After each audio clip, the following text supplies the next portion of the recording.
เทพะพระสัมสัมวิสะเทพะพระสัมสัมวิสะเทพะขอความนอบน้อมแด่องค์สมเด็จพระสัมมาสัมพุทธเจ้าขอน้อมอภิวาทแด่พระสัทธรรมเจ้าขอน้อมนมัสการแด่พระอริยสังฆเจ้าขอถวายความเคารพมาอย่างท่านพระคุณเจ้าท่านเจ้าคณะพระสังฆาธิการท่านครูบาอาจารย์พระสงฆ์องค์สังฆเจ้าทุกรูปทุกตนทุกองค์เจริญสุขเจริญพรอรุณสวัสดิ์มายังอุบาสกอุบาสิกาผู้มีบุญทั้งหลายทุกผู้ทุกคน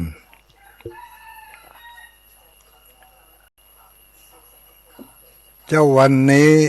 เวลา6 โมงถึง7 โมงทุกวันพฤหัสบดีเรามีนัดมีโอกาสได้พบได้ปะกันณสถานีวิทยุแห่งนี้ทุกเจ้าบางคนก็ตื่นมาตั้งแต่ตีสามตีสี่มาถึงตี 5แล้วก็ต่อไปนี้เป็น6 โมงตี 6กันเนาะ เพิ่นบอกว่าตี 6เพิ่นว่า6 โมง6 โมงถึง7 โมง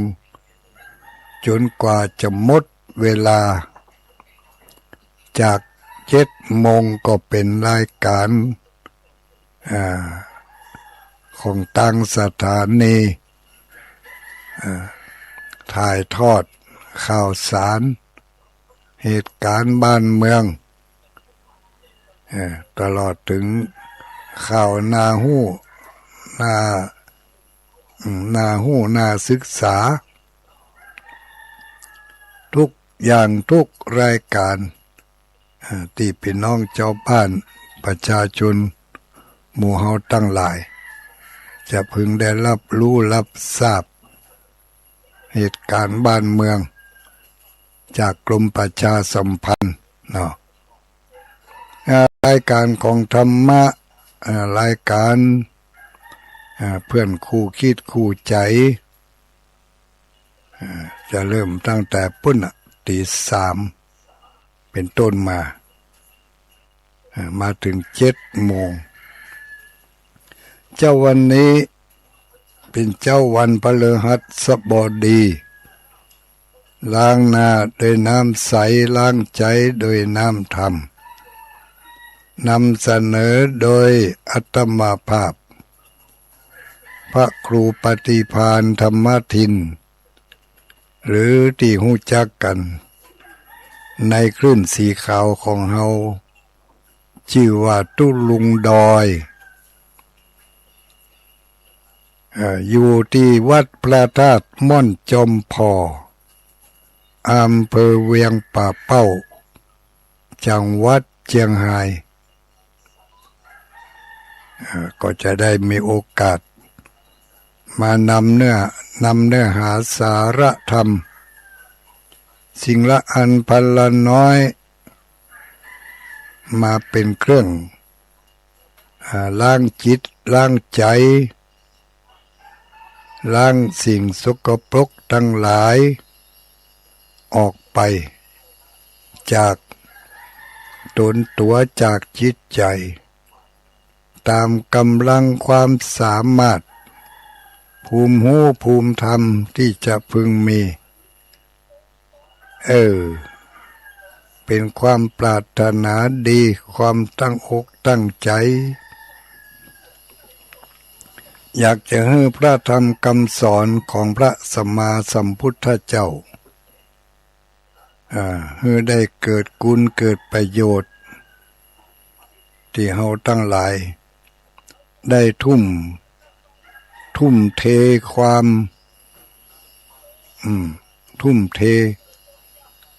ความตั้งอกตั้งใจได้ไปวัดไปวาไปแสวงบุญไปบำเพ็ญบุญในที่ต่างๆแล้วก็มาสำรวจตรวจตาดูทบทวนพอว่าพฤติกรรมต่างๆของหมู่เฮาทั้งหลายจากการที่เคยไปทำบุญเคยไปศึกษาพระธรรมคำสอนมาจากหลายที่หลายแห่ง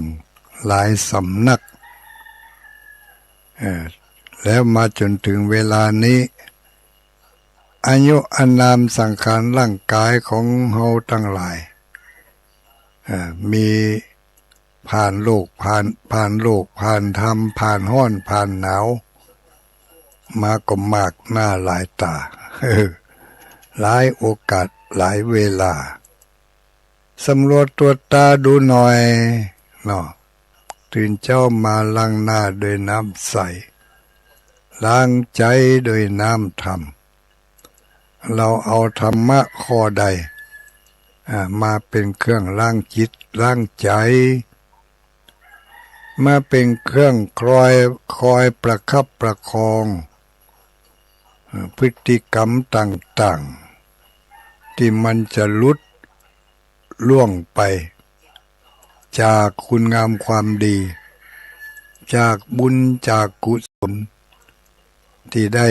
อุทิศตนอุทิศตัวอุทิศทั้งกำลังทรัพย์ทั้งกำลังทรัพย์กำลังกายกำลังจิตใจทุ่มเทลงไปเพื่อการจะได้มาซึ่งสิ่งที่เขาปรารถนาคือความสุขกายสุขใจแล้ว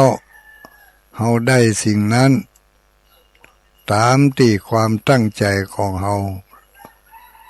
ได้พ้องก่อมีอะไรบ้างที่มันติดมาเป็นนิสัยตั้งแต่เล็กแต่น้อยมาจนถึงบัดเดี๋ยวนี้ในฝ่ายของความบอดี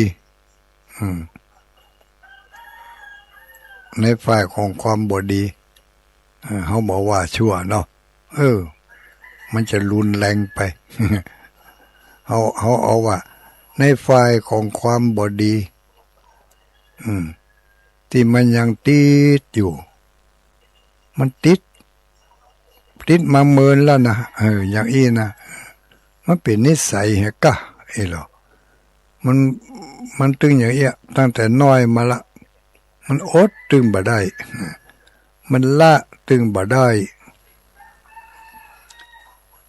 เพิ่นบอกว่าอะไรมันก็ไม่เหลือวิสัยถ้าคิดจะละถ้าคิดจะอด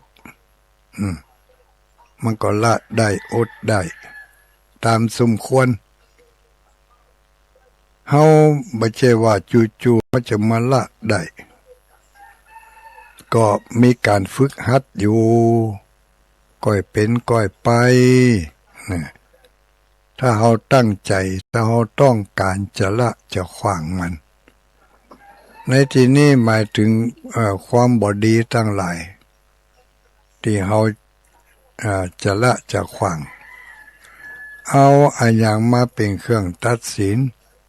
ว่านั่นมันดีนั่นมันไม่ดี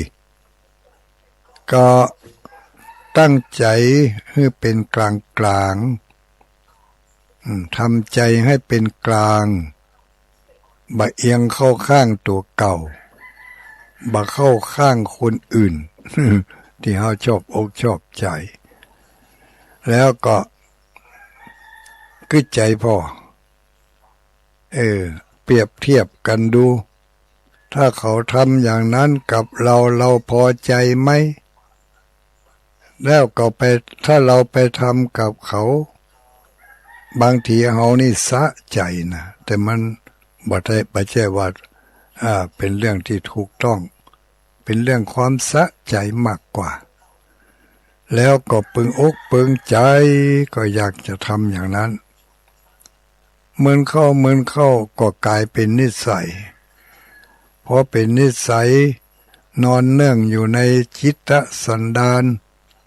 มันก็เป็นของมันอย่างนั้นบ่ว่าจะเป็นกรรมการแสดงออกในกิริยาท่าทางต่างๆเราเคยมีนิสัยใจคอมีพฤติกรรมอย่างนี้จนกลายเป็นนิสัยเป็นเรื่องธรรมดาของเราไปเหียแต่ก็ลองพิจารณาแถมหน่อยบ่เข้าข้างตัวเก่าลองไปเปรียบเทียบดูถ้าเปิ้นแสดงกิริยาอาการอย่างนั้นกับเราหรือว่าเขามีกำกำจาอย่างอันกับเฮาเหมือนกับที่เฮาไปไปจากับเขากับคนอื่นถ้าคนอื่นเปิ้นปฏิเสธกำของเฮาอย่างนั้นก็เหมือนกับเฮาปฏิเสธกำหรือว่า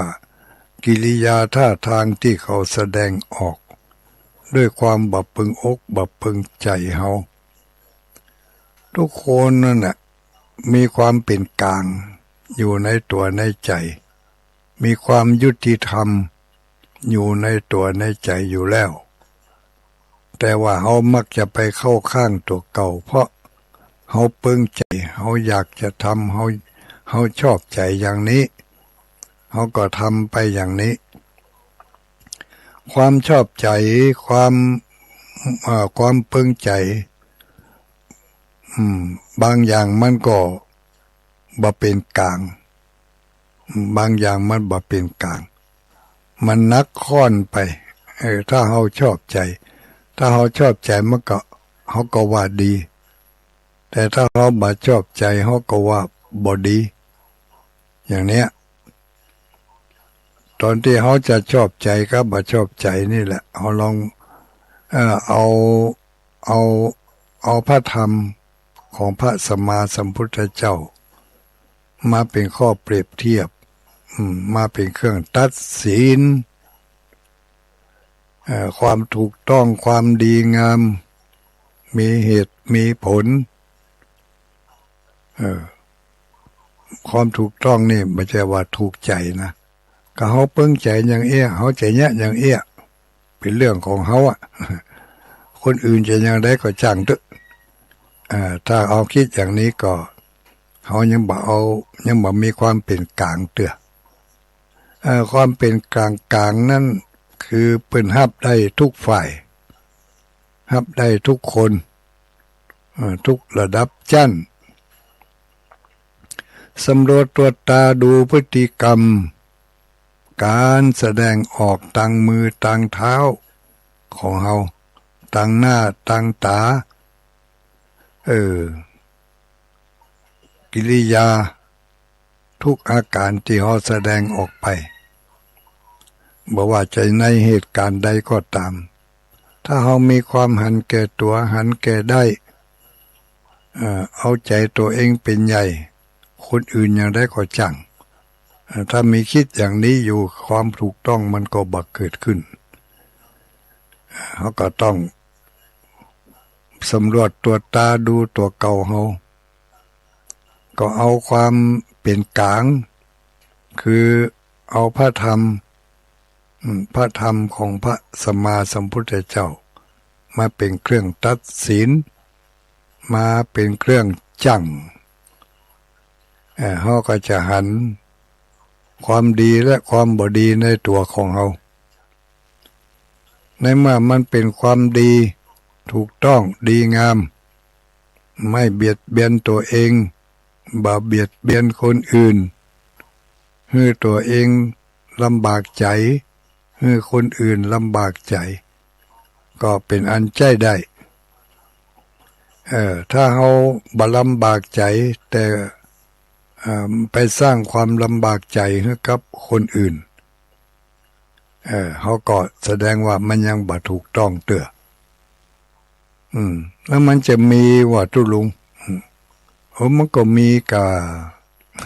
เนาะมีถ้าบ่มีเพิ่นไปสั่งไปสอนไปนำเสนอได้อย่างใดบ่ใช่กล้าตัวเฮาโลคนอื่นก็เหมือนกันเฮาก็สังเกตสังกาคนที่รอบข้างเฮาถึงมื้อถึงวันนี้เฮาบ่ใช่อยู่คนเดียวเนาะตื่นเช้ามาออกจากบ้านจากจองไปเขาก็ได้พบปะสัมผัสกับบุคคลรอบข้างแล้วและยิ่งสมัยนี้เป็นสมัยที่สื่อต่างๆมันเข้าถึงตัวเขาได้ง่ายแล้วเขาก็เข้าถึงสื่อได้สะดวกสบายบางสื่อนั้นทำให้เราได้รับข้อคิดเตือนจิตสะกิดใจสิ่งที่เราทำไปนั้นกรรมที่เราอู้ไปนั้นมันบ่ถูกต้องมันเป็นเพียงแต่ความถูกอกถูกใจของเราไปหันข่าวบางข่าวที่มันบ่ดีแต่เขาก็ชอบใจบางข่าวที่มันดีเขาก็ชอบใจทั้งดีและทั้งบ่ดีเขาก็ได้หู้ได้หันได้ง่ายหู้ได้ง่ายแต่การตัดสินใจของเขานั่นเขาก็ต้องจั่งดูพิจารณาพอสื่อใดเรื่องใดควรจะเก็บไว้พินิจพิจารณาเอามาเป็นบทเรียนในการดำเนินชีวิตในการเอามาใช้เป็นแบบเป็นอย่างมันก็มีเยอะแยะสื่อใดข่าวใดเรื่องใดที่เขาบอกควรจะพอเมินบอกควรจะกึดไปยาวสาวไปกว้างมันหู้ก็เพียงแต่สักแต่ว่าหู้หันก็สักแต่ว่าหันแล้วก็ผ่านไปจะไปใส่ใจมันนัก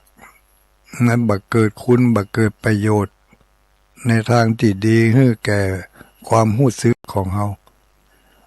ถ้าเฮาไปติดตามลำตัวมันไปทั้งที่เฮาฮู้อยู่ว่ามันบ่ดีเฮาก็ยังติดตามลำตัวมันไปอยู่สนใจใส่ใจมันเอามาเป็นกำกึดก็อย่าให้อารมณ์ของเฮาปั่นป่วนไปตามกระแสไปตามสื่อต่างๆที่เฮาได้หู้ได้หันได้สัมผัสก็สร้างความอคติขึ้นมาความชอบใจความบ่ชอบใจก็เป็นอคติถึงสองฝ่าย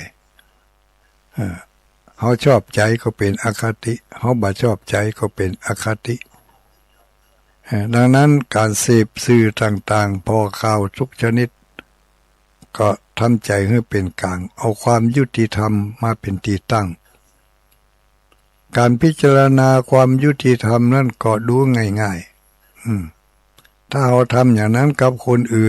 นชอบใจไหม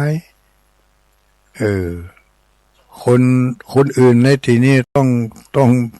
แบ่งเป็นสองฝ่ายด้วยนะ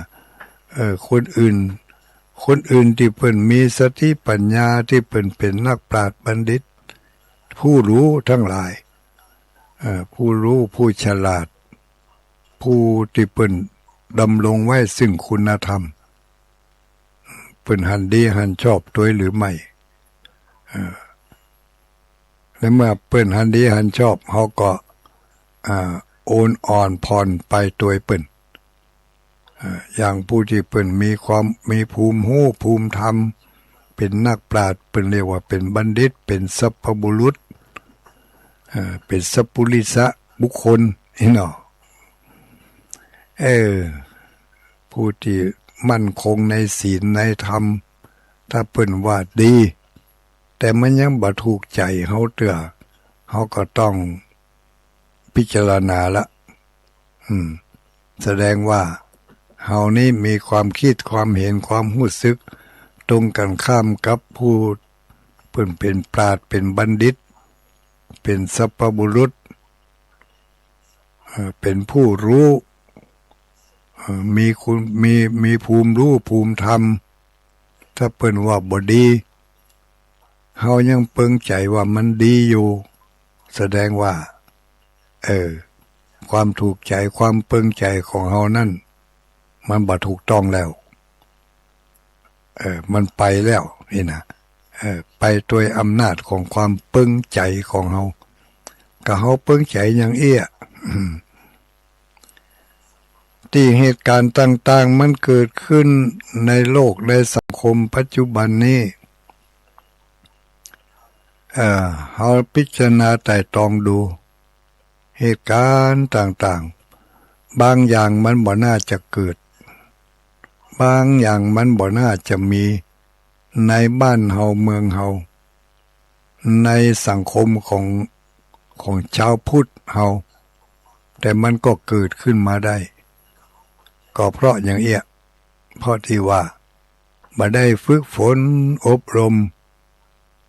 บ่มเพาะให้มีความคิดความรู้สึกที่ถูกต้อง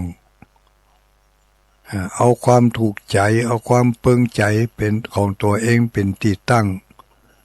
ก็เนี่ยไปทำไปตามความเปิงใจตามความถูกใจปัญหาสังคมต่างๆจึงเกิดขึ้นทุกระดับตั้งแต่ระดับน้อยๆระดับน้อยๆก็คือตั้งแต่ระดับพุ่นระดับไปอยู่ในศูนย์เด็กเล็กระดับอนุบาลระดับชั้นประถมขึ้นมาระดับมัธยมขึ้นมาระดับมหาวิทยาลัยตลอดไปจนถึงระดับระดับผู้แทนราษฎรระดับสมาชิกองค์กรในสภาปุ่นเป็นระดับชาติแล้วรู้นั่นจากระดับอยู่ในศูนย์เด็กเล็กขึ้นไปจนถึงระดับบริหารประเทศขึ้นไปเป็นชั้นแล้วหมู่เฮาทั้งหลายอยู่ในระดับใดก็อยู่ในระดับมีบทบาทในสังคมระดับนี้แล้วก็ในกลุ่มขนาดนี้ถ้าเป็นคนที่ได้ฝึกฝนอบรมมาปลูกฝังนิสัยให้มีความเอื้อเฟื้อเผื่อแผ่มีความหันแก่ประโยชน์ส่วนรวมมากกว่าประโยชน์ส่วนตัวบ่เอาความเปิงใจเป็นที่ตั้งฝึกฝนอบรมบ่มให้เด็กเล็กตั้งแต่อนุบาลตั้งแต่ศูนย์เด็กเนาะตั้งแต่เขาไปอยู่ในศูนย์เด็กตั้งแต่เมื่อมาละเมื่อเขาไปพบปะสังสรรค์กับพักพวกเปื้อนฝูงเนี่ยต้องปลูกฝังตั้งแต่หั่นขึ้นมาเข้ามาอยู่ในครอบครัวของเฮาอยู่กับลูกกับหลานกับเหลนกับหลนก็ฝึกฝนอบรมลูกหลานเหลนหลนของเฮาให้เป็นคนมีความมีศีลมีธรรมมีความอดความทนมีการรู้จักการให้อภัยรู้จักการพิจารณาเปรียบเทียบระหว่างเขาระหว่างเฮาการกระทำต่างๆของเขาที่เขาแยกกับเฮาที่เฮาแยกกับเขาเรื่องใดเป็นเรื่องที่ควรให้อภัยก็ปลูกฝังนิสัยของคนเป็นคนให้อภัยเป็นคนมองประโยชน์ส่วนตัวประโยชน์ส่วนรวม ในทางที่ถูกต้องฝังเขาไว้เตือนเขาบ่อยๆสะกิดสะเกาอยู่ตลอดเวลาแต่ว่าสังคมยุคใหม่มันก็ยากลำบากอยู่ถ้าบัดใส่ใจกันแต่ว่าก็นักแก่ปล่อยปะละเลยไปมันก็เป็นอย่างถึงมื้อถึงวันนี้ที่มันสร้างปัญหาให้กับสังคมชุมชนเกิดมาจากอันเนี้ยเกิดมาจากการบ่ได้ใส่ใจเรื่องของศีลของธรรมเรื่องของความถูกต้องดีงามเอาความถูกใจมาเป็นเครื่องตัดสินบ่ได้พิจารณาว่าอันนั้นมันถูกก็ว่ามันดีก็ว่ามันบ่ดีปล่อยปะละเลยการปล่อยปะละเลยโดยผู้ให้กำเนิดเนาะโดยผู้ให้กำเนิดก็คือพ่อแม่เป็นผู้ให้กำเนิดบ่ค่อยจะได้ใส่ใจเท่าใดวันหนึ่งก็มีภารกิจเอาการเอางานเอาอาชีพที่ตัวเองไปเนี่ยไปทำมาเป็นเครื่องดีดตัวออกไปเหินห่างแล้วขาดการใส่ใจดูแลอย่างถูกต้องตามน้ำธรรมคำสอนตามจารีตประเพณีที่ดีที่งามก็เอาไปมาก็เลยเอากันไปอยู่เพราะขาดการใส่ใจอย่างจริงจังปล่อยปละละเลยในเมื่อปล่อยปละละเลยมันก็เหมือนรถที่อย่างที่เคยว่าขาดการควบคุมพวงมาลัยขาดการควบคุมเบรกขาดการควบคุมคันเร่งมื้อนี้บ่ได้ทำหน้าที่ของมันปล่อยปละละเลยไปมันก็ไปตามกระแสของมันไปตามแรงผลักดันมันจะเข้าไหนออกไหนก็บ่ได้มีการเบรกการห้ามบ่ได้มีการดัดพวงมาลัยให้มันเข้าตามซอกตามซอยในทางที่ถูกต้องมันก็ไปตามแรงผลักดันแรงผลักดันก็คือกระแสอย่างต่างๆของสังคมแล้วก็เป็นแรงผลักดันที่ถูกอกถูกใจเขารถมันขาดพวงมาลัยให้แล้วขาดการควบคุมให้แล้วขาดเบรกขาดห้ามให้แล้วมันก็ไปตามแรงหมุนแรงขับเคลื่อนแรงดึงแรงส่งของเครื่องจักรเครื่องยนต์เนาะมันไปตามแรงของมันเพราะว่าในเครื่องมันมีน้ำมันอยู่นี่เลี้ยงเครื่องให้เดินไปคนเขาก็เหมือนกันมันมีจิตมีใจมีความรู้สึกตั้งแต่เล็กแต่น้อยตั้งแต่ไปอยู่ในศูนย์เด็กเล็กถ้าบ่ได้ปลูกได้ฝังตั้งแต่เมื่ออันมาก็ยากพ่องพอมันใหญ่ขึ้นมามันก็เอาแต่ใจบางทีก็ในศูนย์เด็กเล็กก็อบรมอย่างดีสั่งสอนอย่างดีแต่ปิกมาถึงบ้านในครอบครัวบ่เอาอย่างอันบ่สืบสารต่อเนื่องปล่อยปละละเลยบ่ได้กระตุ้นกระเตือนกันอันใดถูกอันใดผิดอันใดควรอันใดไม่ควรปล่อยไปเอาอกเอาใจกลัวเขาจะได้รับความบ่ม่วนบ่สุขใจก็เลยปล่อยปละละเลยกันกลายเป็นปัญหาของสังคมอยู่ถึงมื้อถึงวันนี้ลองสืบสาวเล่าเรื่องพอเถอะส่วนมากมาจากความปล่อยปละละเลย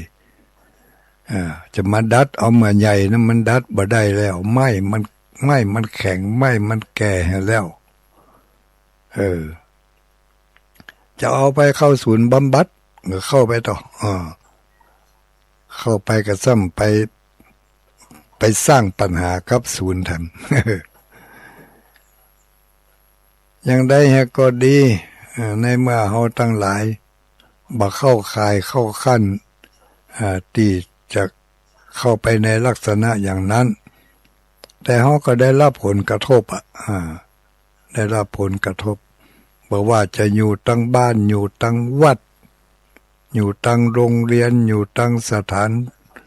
ที่รวบรวมคนเพื่อเป็นกลุ่มเป็นก้อนสถาบันใดก็ตามองค์กรใดก็ตามหน่วยงานใดก็ตามถ้ามีบุคคลที่เอาแต่ใจเอาแต่ความปึงใจของตัวเองเป็นคนมุทะลุดุดันไม่ยอมรับฟังเหตุผลของผู้อื่นคนประเภทนี้เข้าไปอยู่ในสังคมใดสังคมนั้นก็มีแต่ความเดือดร้อนมีแต่ความเดือดร้อนบ่ว่าจะเป็นสังคมคนหนุ่มสังคมเด็กสังคมคนเฒ่าคนแก่แม้กระทั่งสังคมของผู้ปฏิบัติธรรมเข้ามาใกล้ทิกๆเนาะสังคมของผู้ปฏิบัติธรรมสังคมของนักศีลนักบุญลองสังเกตพอหรอเมื่อสังเกตพอมันแสดงออกไปตามอำนาจของกิเลสตัณหาจะมากบ้างน้อยบ้างจะกิเลสอย่างหยาบกิเลสอย่างกลางจนไปถึงกิเลสอย่างละเอียดการกำจัดกิเลสก็คือความพอใจในสิ่งที่บ่ถูกต้องเป็นตัวกิเลสแล้วก็การแสดงออกซึ่งความไม่ถูกต้องที่มันบันดาลอยู่ในจิตในใจของเฮาที่แสดงออกมาทางใดแสดงออกมาทางกายกรรมแสดงออกมาทางกายกรรมก็เป็นการกระทำในทางที่ไม่ถูกต้องบอกว่าจะเป็นการจักจวนการนำเสนอการยะฮือพอการจวนไปหั่นไปนี่การประกอบอาชีพการงานต่างๆเป็นทางกายกรรมทางวจีกรรมทำโดยอำนาจของกิเลสมาโดยอำนาจของกิเลสอย่างกลางกิเลสอย่างหยาบก็มีการแข่งการด่าการติฉินนินทาเล่าหน้าเจ้าขวัญกิเลสอย่างกลางแสดงออกมาทางวจีกรรมกิเลสอย่างละเอียดแสดงออกมาทางวจีกรรมกรรมกรรมจาที่แอบแฝงไปด้วยความหันแก่ตัวหันแก่ได้เพื่อประโยชน์ของตัวเองกรรมที่เคลือบแคลงแล้วก็แฝงไปด้วยผลประโยชน์ที่จะพึงได้รับมาในมุกมาดของความดีม่วนจาวานเหมือนตำตาลน้ำอ้อยแต่แฝงไปด้วยความต้องการและอยากได้ผลประโยชน์อย่างใดอย่างหนึ่งเข้าข้างตัวเองก็เป็นความละเอียดของกิเลสแต่ละชั้นตามภูมิหูภูมิธรรมตามภูมิหูภูมิธรรมวะตามภูมิของปัญญาของกิเลสตัณหาที่มันต้องการ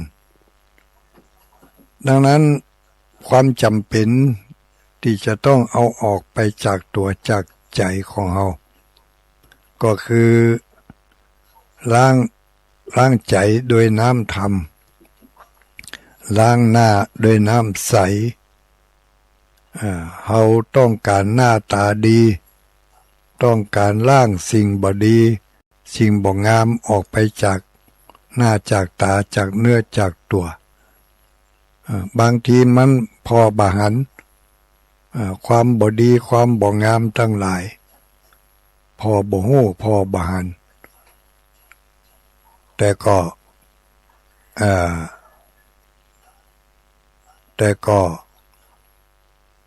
เป็นการแสดงออกความบ่ฮู้ความบาหันเป็นการแสดงออกในลักษณะของความดีงามทั้งนอกก็ดูดีแสดงออกแล้วเหมาะเนาะเปิงเนาะเนี่ยถ้าไปถูกกับกิเลสของเฮาแล้วก็ยิ่งเปิงใจกันใหญ่เลยขาดความเป็นกลางไปเหียดังนั้นเฮาเอาความบดีสลัดออกบางทีความบดีเฮาพอบาหันแต่มันมีกลิ่นมันมีกลิ่นความไม่ดีเรามองด้วยตาบ่หันแต่สัมผัสออกมาทางกลิ่นอันนี้หมายถึงกิเลสหมายถึงความบ่ดีทางภายนอกที่เราต้องล้างด้วยน้ำมาล้างด้วยน้ำใสๆน้ำสะอาดมันยังบ่ออกเตื้อก็ต้องใจเครื่องช่วยล้างใจสบู่ใจยาล้างเข้าไปบางคนนักไปกว่านั้นอันนี้สักจะมากไปละล้างด้วยสบู่ล้างด้วยน้ำยามันบ่ออกเห็นนี่ก็เขาล้างด้วยการตัดต่อเติมแต่งเอาออกไปเพื่อจะให้ถูกใจคนอื่นสร้างความดีความงามยอมเสียยอมเสี่ยงเพื่อให้ถูกอกถูกใจคนอื่นที่เขาได้หู้ได้หันแต่ก็ยอมถ้าเฮายอมใจของเฮาอย่างอันเนี่ยเฮาจะมีความดีความงามอย่างเลอเลิศยอมใจยอมสลัดทิ้งซึ่งความบดีทั้งหลายเหมือนกับเฮายอมละทิ้งยอมล้างความสกปรกที่มาแปดเปื้อนเนื้อตัวหน้าตาของเฮาออกไปจะล้างด้วยสบู่จะล้างด้วยน้ำยาล้างอันยังก็ยอมล้างเพื่อจะให้สิ่งสกปรกมันออกไปจากเนื้อจากตัวจากหน้าจากตาในจิตในใจของเฮาความรู้สึกนึกคิดพฤติกรรมการแสดงออกต่างๆตลอดจนถึงคำอู้คำจาเหล่านี้ถ้าเอาน้ำธรรมมาล้างแล้วก็แสดงออกไปมันก็ด้วยความปรารถนาดีมุ่งประโยชน์เพื่อส่วนรวมมากกว่าประโยชน์ส่วนตัวมันก็เป็นการสร้างสรรค์เนาะสร้างสรรค์สังคมสร้างสรรค์กลุ่มงานสร้างสรรค์เจ้าหมู่เจ้าจุมถึงหน่วยงานต่างๆให้เป็นไปในทิศทางที่ดีงามเป็นที่ดีที่งามที่ถูกต้องก็ตกลงว่าก็เป็นมงคลแก่งานแก่ชีวิตมงคลทั้งหลายที่ว่ามงคลนั่นก็คือสิ่งที่ดีที่งามที่ถูกต้องตามหลักธรรมคำสอนทางพุทธศาสนาของเราเจ้าวันนี้ ก็นำเสนอสิ่งละอันพันละน้อยตั้งแต่การล้างหน้าโดยน้ำใสล้างเนื้อล้างตัวโดยน้ำใสน้ำสะอาดใช้เครื่องสำอางใช้เครื่องช่วยคัดช่วยล้างเฮาก็มาล้างจิตล้างใจของเฮาที่มันติดมาตั้งแต่เมื่อเฮาไปอยู่ศูนย์เด็กเล็กว่าคนที่ฟังนี่มันเมื่อก่อนบ่จะมีศูนย์เด็กเล็กเนาะอย่างหมู่เฮาทั้งหลายนี่บ่มีละศูนย์เด็กเล็กบ่ได้ไปอยู่กับเพิ่นมันก็หามีมานี่แต่ก่อนน่ะก็อยู่ด้วยกันนะตะมูตะล่างกลางควงในตรงในนาในถนนหนทางเล่นกันในสนามเนาะก็เล่นกันด้วยน้ำจิตน้ำใจโดยมีศีลมีธรรมอันใดมันถูกอันใดมันควรอันใดมันบ่ดีถ้าไปถูกเปิ่นรังแกเบียดเบียนไปฟ้องทั้งบ้านเป็นยังบ่ได้หันแก่ตัวนะเปิ่นบ่ใช่มาป้องเอามึงบ่ดีนะก็เขาเนี่ยบ่ได้ว่าอย่างอันลูกถ้ามึงดีไผไปเนี่ยอย่างมึงเนี่ยเปิ่นสอนกันอย่างอี้เนี่ยบ่ใช่เข้าข้างไผเนี่ยมึงพอละมันเป็นลูกไผหลานไผกูจะไปเอามันก็ม่อยเนี่ยความคิดแตกความคิดต่างมันเป็นอย่างนี้สังคมปัจจุบันนี้กับสังคมแต่ก่อนสังคมบอกว่าจะเป็นสังคมสังคมวัยรุ่นเนาะสังคมวัยรุ่นสังคมหนุ่มใหญ่สังคมคนเฒ่าคนแก่ในสังคมที่มีความสงบความเยือกเย็นความสงบความถูกต้องความดีงาม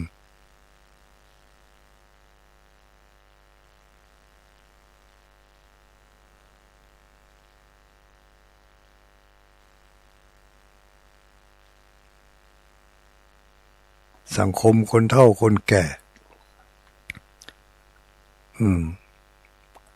ในสังคมที่มีความสงบความเยือกเย็นความสงบความถูกต้องความดีงาม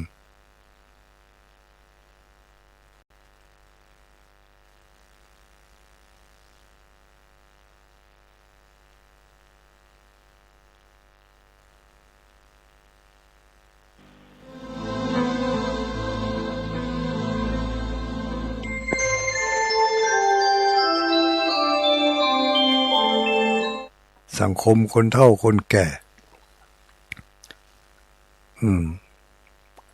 ในสังคมที่มีความสงบความเยือกเย็นความสงบความถูกต้องความดีงาม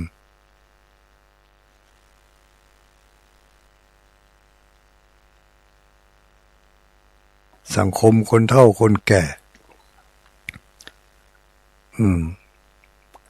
ในสังคมที่มีความสงบความเยือกเย็นความสงบความถูกต้องความดีงาม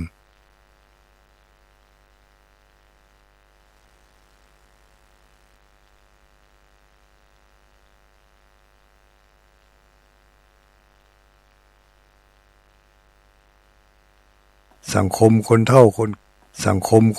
คนแก่ในสังคมที่มีความสงบความเยือกเย็นความสงบความถูกต้องความดีงาม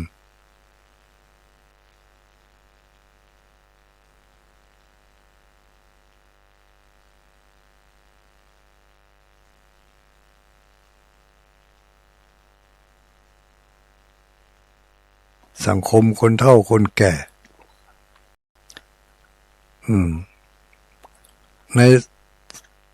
ในสังคมที่มีความสงบ ความเยือกเย็นความสงบความถูกต้องความดีงาม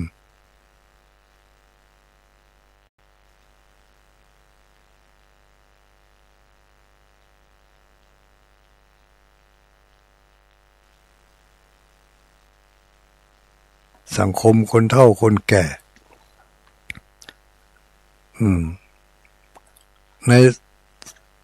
ในสังคมที่มีความสงบความเยือกเย็นความสงบความถูกต้องความดีงาม